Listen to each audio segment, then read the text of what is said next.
Assalamualaikum warahmatullahi wabarakatuh. Perkenalkan, nama saya Marini Armi dengan NIM 413006. Nah, di video kali ini saya akan mendemonstrasikan pemeriksaan spasme otot. Jadi, yang pertama saya akan memeriksa pada otot gastrok. Jadi, kita posisikan pasien untuk duduk terlebih dahulu. Baik, Ibu, silakan duduk terlebih dahulu.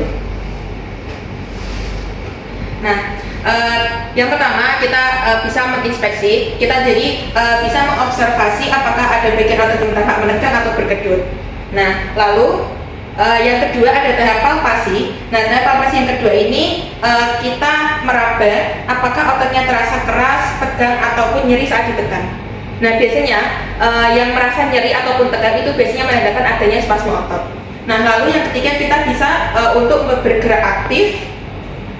Coba Ibu untuk menggerakkan kakinya ke belakang gini. Nah, biasanya pada gerak aktif ini jika pasien merasakan nyeri dan ototnya terasa tertarik, dia berarti ada merasakan spasme ototnya. Jadi demikian untuk pemeriksaan spasme otot. Selanjutnya untuk pemeriksaan tonus otot. Nah, selanjutnya saya akan melakukan pemeriksaan tonus otot. Tonus otot itu adalah tingkat ketegangan otot pada gerakan pasif. Nah, pemeriksaan tonus otot itu bertujuan untuk mendeteksi apakah ada hipotonia atau hipertonia atau normotonia. Nah, jadi tadi pasien mengeluhkan adanya kemampuan untuk flex, untuk menekuk lututnya itu tidak bisa maksimal. Nah, pada kaki kiri. Selanjutnya pada pemeriksaan tonus otot, yang pertama kita posisikan pasien. Lalu yang kedua kita lakukan gerakan secara pasif. Yang ketiga kita membandingkan antara yang sakit dan sehat.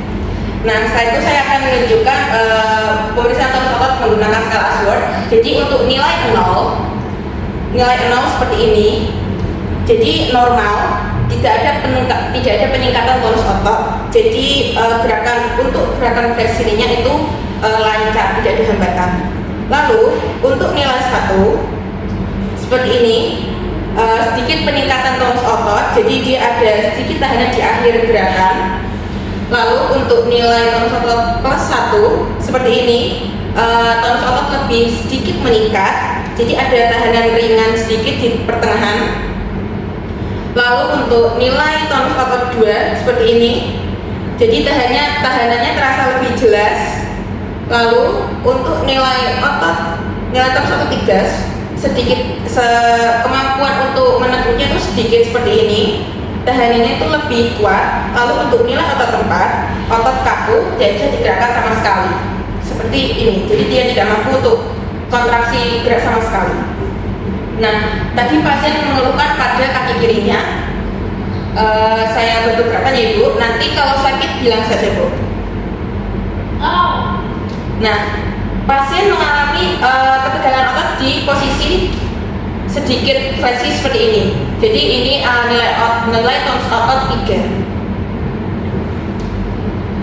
Sekian pemeriksaan tonus otot. Terima kasih. Assalamualaikum warahmatullahi wabarakatuh.